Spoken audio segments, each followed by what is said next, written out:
দক্ষিণ আফ্রিকার বিরুদ্ধে শেষ টি-20তে তাণ্ডব টিম ইন্ডিয়ার। আমেদাবাদে ব্যাটিং বিক্রমে প্রোটিয়াদের বিরুদ্ধে বড় রানের বোঝা চাপাল ভারত। নিয়মিত পারফর্ম করেও সুযোগ পাচ্ছিলেন না সঞ্জু স্যামসন। তিনি ফিরে বুঝিয়ে দিলেন তার সঙ্গে অন্যায় হচ্ছিল।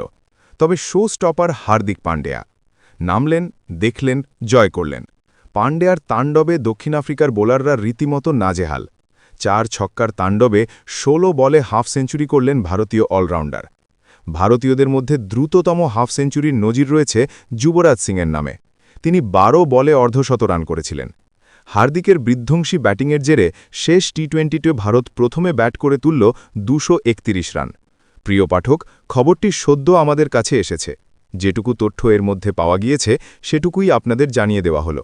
গুরুত্বপূর্ণ এই খবরটি খুঁটিনাটি সহ কিছুক্ষণের মধ্যেই আমরা সবিস্তারে জানাব। অনুগ্রহ করে একটু পরে আরেকবার এই পেজটি রিফ্রেশ করুন, যাতে পূর্ণাঙ্গ খবর ও খবরটির অন্যান্য খুঁটিনাটি আপনারা জেনে নিতে পারেন। এই সময়টুকু আমরা আপনাদের কাছে চেয়ে নিলাম। পাশাপাশি উল্লেখ থাক, সম্প্রতি নেট মাধ্যমে নানা রকম ভুয়ো খবরের ছড়াছড়ি। সে বিষয়ে আমরা যথাসম্ভব সতর্ক থেকেই খবর পরিবেশন করি। যে কোনো খবরের সত্যাসত্য যাচাই করে তবেই আপনাদের কাছে তা পৌঁছে দেওয়া আমাদের কর্তব্য। আপনারা আমাদের সঙ্গে থাকুন। ঠিক ও তথ্যনিষ্ঠ খবর তুলে ধরার ক্ষেত্রে আপনাদের সহায়তা আন্তরিকভাবে কাম্য।